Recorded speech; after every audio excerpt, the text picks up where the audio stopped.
Hey guys, অনেকদিন পরে আমার সেই পুরোনো গেম প্লের কথা মনে হয়ে গেল যখন আমি এমন করে খেলতাম।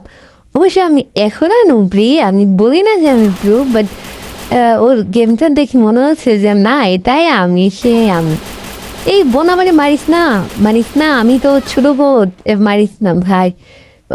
কই যেতেছে, দাঁড়াও, ওর পেক করে ফেললে, এখন আমাদের পেক করে ফেললে ও আর যাইতে পারবে না কোথাও। এই মারলেও কিছু বলবো না। গাইস, আমি দেখি মিটফিট করি, দেখা যাক ওই কতটুকু পর্যন্ত আমাকে মারতে পারে। হুম, এই মারিস না, আমি তো শেষ হয়ে যাচ্ছি ভাই। মারি কেন ওই আমাকে মারছে কেন? কি আসলে আমি তো শেষ হয়ে যাচ্ছি রে। গাইস, আমি ওরে ছেড়ে দিলাম গোয়াল থেকে, দেখি ওই কতটুকু যাচ্ছে। এই যাস না, আমাকে নিয়ে যা। ফো, ওই মেয়েটা কথা শুনে না কেন? ও তো মারা গেল। ধুৎ।